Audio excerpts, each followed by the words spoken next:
I'm back. All right, Nate, it's been another Sunday of sweltering heat, but a little bit of good news. It seems like the work week, it's going to cool down a little bit. Yeah, we've got some big changes on the way. Wanted to show, I love still seeing all the green up in the higher elevations and even a little bit of snow. This is a look at Alta this afternoon. You can still see some patches of snow, some of the high clouds that have been streaming in. We had a little more cloud cover earlier this afternoon, even a little bit of a thunderstorm roll through parts of the valley, but right now it's quiet across the Wasatch Front and it's toasty warm.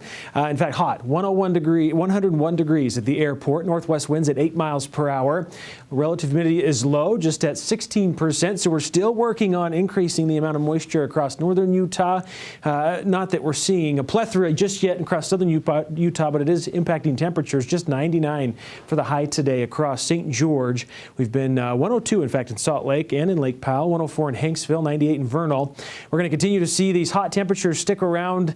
Monday, we start to cool off with this increasing moisture. We are going to see widespread thunderstorms across much of the state into early next week with those cooler temperatures, as Sarah has mentioned. And the reason we're going to be cooling off is watch this overall trend that we're seeing. So there's a ridge of high pressure situated just to the south and east of it. It's going to continue to work its way east, essentially centering itself over Texas. And it's a monster ridge. So it's going to continue this clockwise circulation across the central part of the U.S. And so what that's doing is scooping up moisture from the tropical regions, absorbing it up into or moving it northward into the Beehive State. In fact, there's lots of shower activities you can see to the south and west of us. And you can see to the northwest of us, there's also a trough of low pressure. That's going to keep a little bit of the moisture out of, I think, the northwest corner of the state as we get more of that westerly flow at the surface.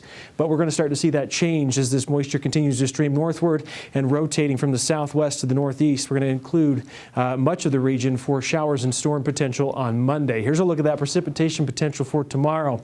Again, southern central Utah, showers and thunderstorms scattered to numerous in nature throughout the afternoon and evening.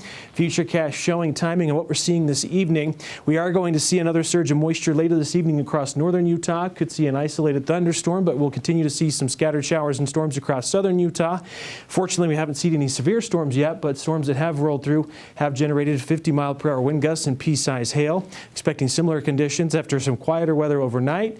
We'll see this moisture again surge northward. This is our best chance, I think, tomorrow afternoon. For northern Utah, we'll start to see some of these isolated scattered storms in northern Utah and across central southern Utah as well. And this pattern is going to continue throughout much of the week as temperatures are falling with all the cloud cover in place in addition to this. So the flash flood potential for tomorrow, all areas probable. So if you are recreating in any of the southern Utah areas, be sure to check with the local ranger station on possible areas to recreate in that might not be so dangerous as those lower lying areas, those slot canyons. You want to avoid those for sure. Lots of moisture is expected to move into the Beehive State, anywhere from 1/2 of an inch, 1/4 of an inch in some areas to up to an inch of moisture forecast in the next 5 days. So healthy amounts of rain. Temperature-wise, just 97 tomorrow, so closer to average for Salt Lake, 100 for St. George, 87 in Beaver, Escalante 89. Temperatures continue to fall. Tuesday in St. George, scattered storms 96, 97 on Wednesday. Moisture starts to move north on Thursday. Just a slight chance. Temperatures back to the century mark for St. George. Plan on quieter conditions into the weekend, but hot temperatures back to 103 Friday, Saturday, and 105 on Sunday.